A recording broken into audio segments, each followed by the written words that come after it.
દેહ ભાવનું બંધન છૂટે તે જ પરમાત્માને પામી શકે છે. તો ભક્તો કહે છે કે હે ગુરુજી, મનુષ્ય અજ્ઞાન અને અંધશ્રદ્ધાને લીધે કેટલા પ્રકારના બંધને બંધાયેલ છે તે કૃપા કરીને સમજાવો.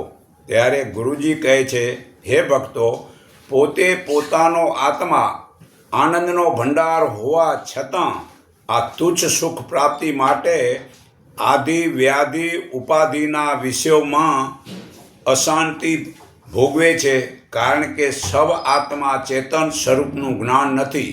તેથી મનુષ્યને કર્મની આસક્તિમાં નાખીને જન્મ મૃત્યુના ચક્રમાં ફેરવે છે. આ ગીતા અધ્યાય 9 શ્લોક 10 પુરાવો છે. તો અજ્ઞાન અને અંધશ્રદ્ધાના પાખંડમાં પરમાત્માને અનુભવી શકતો નથી. જે સોના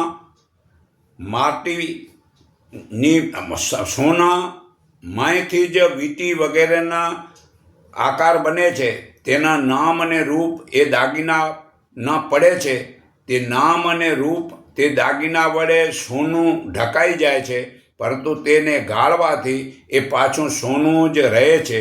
બીજું કે સમુદ્રના તરંગોથી બનેલા મોજાં કે ધોધ તે ખરેખર પાણી જ છે, પણ આપણે તેનું નામ રૂપ વડે એને ધોધ અથવા મોજાં કહીએ છીએ.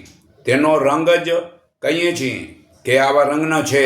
તે તરંગો પાણીમાં જ લય થાય છે, ત્યારે પાણી મટીને સમુદ્ર જ બને છે. તેવી જ રીતે આ શરીર દેખાય છે, તેનું નામ અને રૂપ આમ ભલે દેખાય છે, તે આત્મા વડે દેખાય છે. તે પરમાત્માથી બને છે અને તે પરમાત્માથી જુદો નથી. તો જે દેખાય છે તે સગુણ છે. તે બીજી દ્રષ્ટિથી નિર્ગુણ નિરાકાર સાબિત પણ થઈ શકે છે, પણ સદ્ગુરુ વડે જડ ચેતનને છોડીને પરમાત્મા દ્રષ્ટિ પામે છે. સાખી છરમતી મેલ પરી, એ છરમતી ભેલ પરી અને અક્ષરમતી ઉર્ધામ, એ અક્ષરાતીત પરમાત્મા રહ્યો પરાનિપાર. મનુષ્યને આત્મજ્ઞાન નથી, તે કારણે પરમાત્માને અનુભવી શકતો નથી. જો સદ્ગુરુની કૃપા થાય તો પરમાત્માને અનુભવ આર પાર ઉતરી જાય અને આનંદની આમ આઠે પોર હેલી થઈ જાય અને સમાન દ્રષ્ટિ થાય છે. અને અનાજથી બનેલું આ મનુષ્ય શરીર અને જે બ્રહ્માંડથી જુદો પરમાત્માનો અનુભવ થતો નથી, તેથી એ બંધન છે. તે અનુભવ પરમાત્માનો પ્રાપ્ત થવા માટે બંધન છૂટી જાય છે સદ્ગુરુ વડે ના હાથના ઈશારા વડે. તો આપણે આમ કર્મને લાગતી બધી રીતે જે ભ્રમ ભાવે ઈશ્વર રહે છે તે ભ્રમને જ પામે છે. પોતે પરમાત્મા રૂપ હોવા છતાં આપણે અનુભવી શકતા નથી. તો સદ્ગુરુ પરમાત્મા પાસેથી અનુભવ મેળવી બીજાને તે પરમાત્માનું જ્ઞાન અનુભવી શકાય છે. પરંતુ મનુષ્ય કોષોના બંધનમાં પડે છે. તો કોષ વિશે સાંભળો. પહેલું અન્નમય કોષથી શરીર બનેલું છે ને આ શરીરના લીધે જીવાત્મા હું શરીર છું, હું 5 ફૂટવાળો છું, હું કાળો છું, હું ગોરો છું. અજ્ઞાન અંધશ્રદ્ધાને લીધે જીવાત્મા ઈશ્વર શરીરમાં બંધાયેલો છે. આ પહેલું બંધન છે. અને બીજું બંધન પ્રાણમય કોષ જીવાત્મા પ્રાણની સાથે બંધાયેલો છે. ત્રીજું બંધન મનોમય કોષ વડે મનથી સાથે જીવાત્મા બંધાયેલો છે, કારણ કે જીવાત્મા આ મનને છોડી ક્ષણ બહાર રહી શકતો નથી. અને ચોથું બંધન વિજ્ઞાનમય કોષ વડે જીવાત્મા બુદ્ધિની સાથે બંધાયેલો છે, કારણ કે વિજ્ઞાનમાં બુદ્ધિનું મહત્ત્વ વધારે છે. અને આ પાંચમું બંધન આનંદમય કોષ વડે જીવાત્મા વિષયોના રસ સાથે બંધાયેલ છે. તો સાખી મન કહે હે મન કહે મેં કરું અને કરના કરતલ બીજો કોઈ, એ આદર આ કર્મ અધ વચ્ચે રહે હરિ કરે સો કોઈ. તો બુદ્ધિમાનથી અહંકાર છૂટે તે પરમાત્મા અને આત્મા જુદા નથી.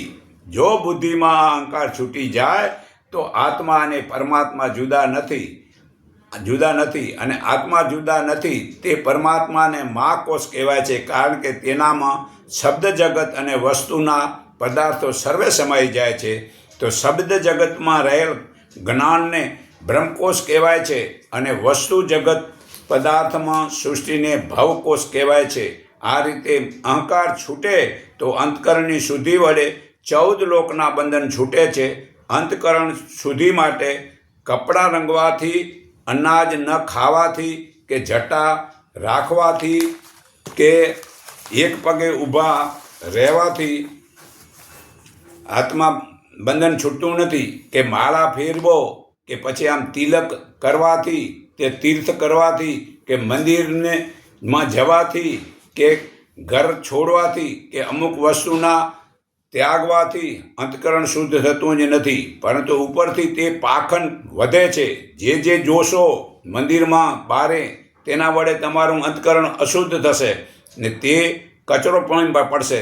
તો એ અહંકાર વધે છે, પરંતુ અંતકરણની શુદ્ધિ માટે તમોગુણને અને રજોગુણ આર છોડવો પડે છે. અંતકરણની શુદ્ધિ માટે મૌન, એકાંત અને પરમાત્માના જ્ઞાન અનુભવ હોય તો જ સર્વે પ્રકારના બંધન છૂટે છે. તો રઘુર્વેદમાં પાના નંબર 101, 164, 46માં સર્વે પરમાત્માની જુદી જુદી શક્તિઓને જ અનેક દેવતાના નામથી ઓળખવામાં આવે છે, પણ તે એક જ છે. તે સર્વના ગુણ, કર્મ અને સ્વભાવ આપણા જીવનમાં ઉતારવાના છે. તે પરમાત્માની ઉપાસના કહેવાય છે.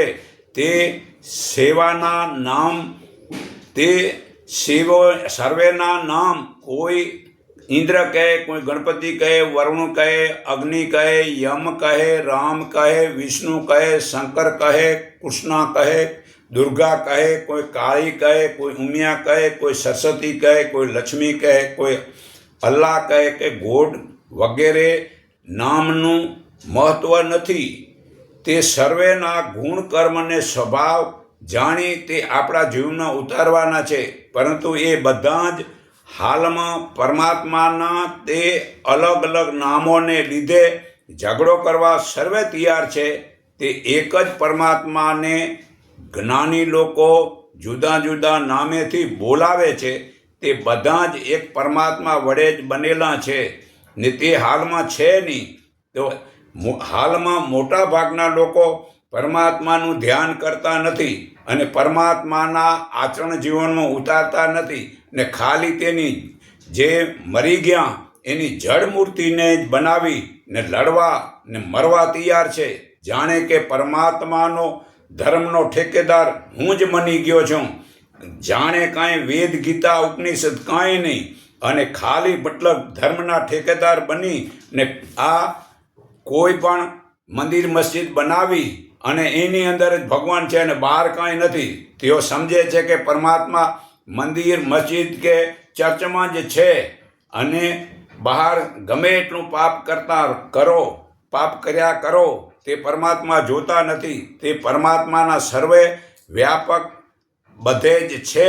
તે જ્ઞાની જાણે છે, પણ અજ્ઞાની લોકો જાણતા નથી. એટલે મોટા ભાગના લોકો ભૂલી જ ગયા છે ને તે બહાર બીડી, તમાકુ, દારૂ, ચોરી, વ્યભિચાર વગેરે પાપ કરે છે ને ખાલી મંદિરમાં જવાથી તેને ધર્મ માને છે. બહાર ભગવાનને માનતા નથી. તો દેહ ભાવના બંધન છૂટે કેમ? તો પરમાત્માનું શરણે જવાથી બંધન છૂટે છે. તો જ્યાં સુધી માતા પિતાની દુઆ ન લઈ શકો તો ચાલશે, પરંતુ જો તેમની બદુઆઓ મળશે તો તમારું જીવન કડવું વખ ઝેર બની જશે.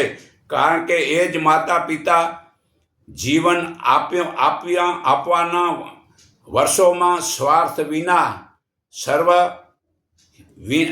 શર્ત વિના, હૃદયના પ્રેમથી, પ્રમાણિકતાથી પોતાના દરેક કાર્યમાં ભગવાન સાથે રાખી વિશાળ મન અને હૃદયની ભાવનાથી સમાન સાદું જીવન જીવતા હોય છે. તે માતા પિતા સંતાન કેમ સુખી થાય તેવું વિચારતા હોય છે. અમારા સંતાનો કેમ સારા નીતિ નિયમ પાળી સુખી થાય તેવું હર વખતની ભલામણ આપે છે.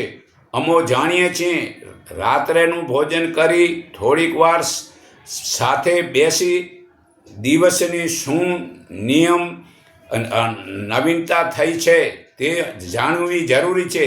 તે માતા પિતાને જાણવાની ઈચ્છા હોય છે. તેમાં જે સારું હોય તે માતા પિતા દુઆ અને આશીર્વાદ આપે છે, અને જો તે બરાબર નથી તો ના પાડે છે. પરંતુ હાલમાં બધાને ટીવી મોબાઈલમાં જ મજા આવે છે. તેમાં ક્રિકેટનો તો એવો મતલબ બધાને રોગ લાગ્યો છે કે જેનો વાત ન પૂછો. તે પરિવારને ખરેખર ખોટા રસ્તે લઈ જાય છે. માતા પિતાને તે ક્રિકેટ, વર્ષગાંઠ, વિદેશી નકલ કોઈ પણ ગમતી નથી. છતાં માતા પિતા લાચાર છે કે હાલના લોકો મોટા ભાગે આ ક્રિકેટ, વર્ષગાંઠ, ટીવી, મોબાઈલ વગેરે વિદેશી આચરણ કરે છે. ત્યાં તે માતા પિતાને ઠેસથી દુઃખનું આચરણ બદુઆઓ છે. માતા પિતા જે પાયની બચત કરતા રહેતા હોય છે, જે સંતાનો કે પરિવારના સુખ માટે, તો હાલમાં કરકસર કોઈને ગમતી નથી. પાણી કે લાઇટ ખોટો વાપરે છે. આપણે ઓરોના નીચે ફિલ્ટર ઓરોનું મશીન છે, એના નીચે પાઇપ જાય છે, એમાં પાણી બગડે છે. એ ભરી રાખો તો એનામાં વાસણ ધોવો, કોઈ બી સંડાસમાં નાખો, ઉપયોગ થાય. તે કેવું બચત પાણીનું કરતો નથી. આ પાણી કેટલું કિંમતી છે, એક ટીપું બનાવી ન શકીએ તો ખોટી રીતે પાણી કાં બગાડો. અને લાઇટ જરૂરી નથી તો એક લાઇટ હળગાવો. લાઇટ બચશે તો ગુજરાતમાં ગમે ત્યાં કામ આવશે. આવું માતા પિતા જે કરકસર કરાવે છે, કરકસર કરો, લોભ ન કરો, પણ કરકસર ફરજિયાત કરવું જોઈએ. તો આ માતા પિતાને તે કરકસર કરેલી છે અને કરકસરનું સમજાવે છે કે કોઈક ખોટી રીતે પરિણામ ખોટું ના આવે, ખોટું ન થાય, તે પરિણામ ભોગવવું પડશે કે તે બતાવે છે. તો એને સાથે ગુસ્સે થઈ જાય છે. તો આ આપણે સર્વેને મતલબ આ સમજવાનું છે. સમૂહ કુટુંબની રીતે રિવાજ એ જ છે કે કોઈ પણ કરવું તે પરિણામ કરીને પછી જ જવું. કોઈ પણ આવવાનું હોય તો જણાવવા વિના માતા પિતાને ખબર કેમ પડે કે સલાહ કે કેમ બતાવે તે હવે જે તમે માટે શું સગવડ કરી છે કે શું બીજું હિસાબ બરાબર રાખવા. ખોટું જ્યાં ત્યાં ફરવા કે હોટલું વગેરેમાં ના ખાવું. રૂપિયાનો હિસાબ દેવો અને ધંધામાં ઉધાર સમજી દેવું નથી, માંગણી કરવી. આ બધું મતલબ માતા પિતા શીખડાવે છે અને એનાથી માણસનું શરીર સારું થાય છે. તો આપણું શરીર પરમાત્માનું સાચું એક મંદિર છે. તે મનુષ્ય પરમાત્માની પ્રતિનિધિ છે. એટલે પરમાત્માએ મનુષ્ય ઉપર ખૂબ જ કૃપા વરસાવી છે. ઈશ્વરે મનુષ્યને સર્વજ્ઞાન આપ્યું છે. મનુષ્યરૂપી જે ઈશ્વરે કૃષ્ણ, રામ, ઈસુ, નાનક, આસોજરત, મહમ્મદ પૈગંબર અને શક્તિના અવતાર હનુમાનજી, અનેક સંત, દેવી, પુરુષ કે સ્ત્રી, માતા રૂપે જન્મ ધારણ કરી જ્ઞાનથી સિદ્ધિ પ્રાપ્ત કરાવી મહાન બનાવ્યા છે. તો ખરેખર મનુષ્ય શરીર પરમાત્માનું સાચું મંદિર છે. આ મનુષ્યરૂપી મંદિરને સ્વસ્થ, મજબૂત અને ટકાઉ રાખવાનું જ્ઞાન અને પોતાની ફરજ મુજબના કર્મ કરવા જોઈએ. આવા પવિત્ર મંદિરમાં દારૂ, તમાકુ, સિગરેટ, બીડી, અફીણ, મસાર વગેરેથી અભડાવવું નહીં. તેવું કર્મ કરવું દરેક મનુષ્ય ફરજ આવે છે. પોતાના શરીરને રખેવાળી ભગવાનના નિયમો પાળી કરવી જોઈએ. સ્વસ્થ અને પવિત્ર વ્યવહાર રાખવો જોઈએ. આહાર વિહારમાં સંયમ રાખવો જોઈએ. સવારે બ્રહ્મમુહૂર્તે ઉઠવું અને સ્થિત પ્રગ અવસ્થામાં સ્થિર કરાવવું. દેહરૂપી ઘરમાં પરમાત્માનો દિવ્ય વાસ છે ને આથી જ એ ઘરને વૈકુંઠ ધામ જેવું બનાવી રાખવું છે. એટલે આપણા આ દેહરૂપી મંદિરને વૈકુંઠ ધામ જેવું બનાવીએ અને આરોગ્ય પ્રસ્થાન નિયમોનું પાલન કરીએ. વૃદ્ધ થવું એક રોગ નથી, પરંતુ દેહની એક ક્રિયા છે. જેમ દેહધારી જીવને આ શરીરમાં બાળપણ, યુવાન અને વૃદ્ધાવસ્થાની પ્રાપ્તિ થાય છે, તેને બીજા દેહની પ્રાપ્તિ થાય છે. વિધાન બુદ્ધિમાન આ ફેરફારથી દુઃખી થતો નથી. આ ગીતા અધ્યાય 2 શ્લોક 23 પુરાવો છે. પરંતુ હે વૃદ્ધો અવસ્થાને અકાળે આવતું અટકાવી શકાય. જેટલું ઠેલવું હોય તેટલું ઠેલી શકાય છે. પરંતુ જો શરીર રૂપી મંદિરને સારું બનાવવા 5 નિયમ છે. આહાર વિહારથી, બીજું પાણી શુદ્ધથી, ત્રીજું ભોજન સાત્વિક ખાવાથી, ચોથું તંદુરસ્તી કસરત કરવાથી, પાંચમું નિંદ્રા 10 વાગે ઊંઘવાથી ને સવારે 4 વાગે ઉઠવાથી ને ભોજન કાચું ખાવાથી, ચાવીને તે દિવસે ખાવું પણ રાત્રે નહીં, અને પાણી ઉકાળીને ઠારેલું માટીના વાસણનું પીવું ને કસરતથી લોહીની સારું ફરે છે ને શ્વાસોશ્વાસથી લોહીનું શુદ્ધિ થાય છે, અને ધ્યાન કરવાથી અને નીતિ નિયમ રાખવાથી આ શરીર મંદિર સારું બને છે. તો હું સર્વના હૃદયમાં રહેલા પરમાત્માને હું મારા હૃદય ભાવથી નમન કરું છું. એકને ઓળખો, એકને માનો, એક સંગઠન બનો. એટલું કહી હું મારી વાણી વિરામું છું.